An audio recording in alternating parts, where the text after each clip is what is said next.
Hey, so welcome to week 76 here on theReelDVDWatchers. On Wednesdays, as always, it's me, Tom. The movie that I've chosen to review today is something that I watched for the first time last night, and I really felt compelled to review it. I watched it on Blu-ray because I got it on Blu-ray for my birthday back in January, and so I just sat and watched it. Quentin Tarantino wrote this film, so I knew I was going to be in for a treat, because Quentin's stuff is always gold. And it's directed by Tony Scott, so let's just get right into this. It is, there we go. It is True Romance, starring Christian Slater and Patricia Arquette.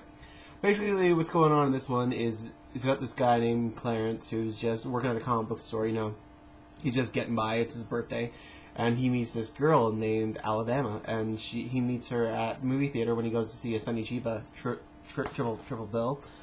She spills his popcorn all over him. He's the typical nice guy about it, and so they pretty much hit it off. And so they go out and they have like one of the most amazing nights each other has had. They end up having sex, and then after sex, Patricia Arquette leaves and sits out on his balcony, and he goes out there with her. And it turns out she was actually a call girl that his boss from the comic book store paid in order for him at least to have a good time on his birthday. So, pretty much. But the main thing about it is that they really say, they had a great time with each other, and just, Alabama's like, I don't think you want to hear what I'm going to say. She's like, but I think I love you. And so they decide, just to go get married. So then Christian Slater's character decides that, because Alabama's a call girl, he's like, do you have a pimp? She's like, yeah, but you don't want to mess with him. He thinks he's black and he's crazy.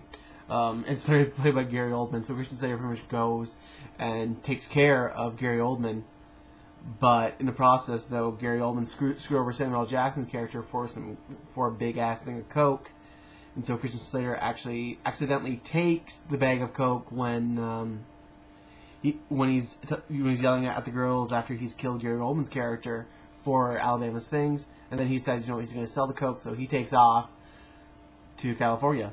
That is essentially the movie, and then him trying to sell the coke. I want to talk about Christian Slater in this movie, because normally I really don't like Christian Slater outside the realm of Heathers, but he's actually really good in this movie. He actually plays someone really convincing. He plays someone, who actually feels real. And for Christian Slater, at least to me, that's a big accomplishment, because he's never really felt like an actor to me. He's always felt like, hey, I'm Christian Slater.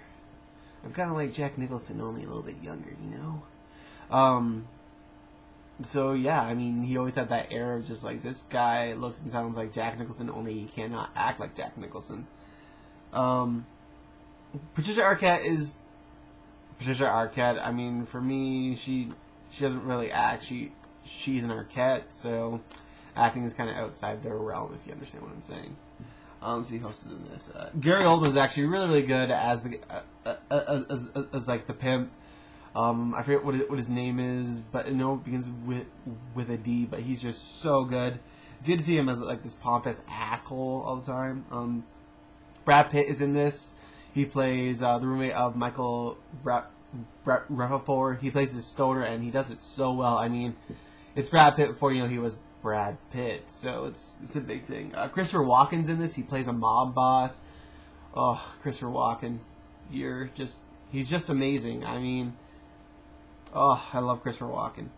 James Gandolfini is in this, and he plays your stereotypical gangster. He beats the living crap out of Patricia Arquette, but their fight scene is really well choreographed.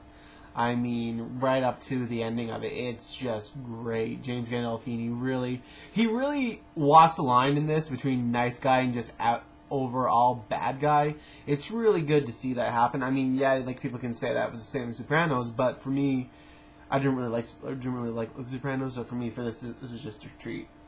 Dennis Hopper's in this. He plays what the hell? Christian Slater's dad. Yeah, it's typical Dennis Hopper. Nothing too special about it. Val Kilmer actually plays Elvis in this, and it's really cool because at times you can tell it's Val Kilmer, then other times you can't. But if you listen to the voice, you're like, yeah, that's Val Kilmer, no matter what happens. So yeah, I want to talk about Tarantino's writing style, because this is definitely really good Tarantino writing style. You have something like Natural Born Killers, which was butchered by Oliver Stone, and you really lost the Tarantino message. It was just like this. Let Tarantino take this and was like, hey, just right. I won't even mess it up because it's your stereotypical Tarantino dialogue at times. I mean, especially when Dennis Hopper is talking about how all Sicilians descend from black people. I mean, it's just a really great written Tarantino-esque dialogue. It just made me so happy that like you can just pick up on stuff of Tarantino in this movie. It's so happy. The direction in this is really good, and I want to say one thing about one scene when Christian Slater and Gary Oldman are talking to each other, and they're using the light to like cast more intensity on each other, like just like the hanging light. For me, that I really like that scene. I really like the way how that played out too. I mean, it was like Gary Oldman like insulting him and holding up the light like this to him, blinding him. It looked really, really good. It was really well done. I'm not the biggest fan of Tony Scott, but for me, this is just a really good movie. Really definitely. Except Michael Rappaport, I really don't like him. Just for this really just solidifies how much I don't like him. But yeah, True Romance. Really good. Definitely check it out. As for the Blu-ray quality of this, I didn't really notice any difference on this one. Yeah. I don't know. I just noticed, unless it doesn't have big special effects, Blu-ray really isn't worth it. I know some people gush on about it, and you know what? More power to them. But just, I never really see a difference unless it's unless it's like a really big budget. If I had to give this movie a rating out of 10, it'd definitely get like a 7. It's a really good movie, but there's still room for improvement.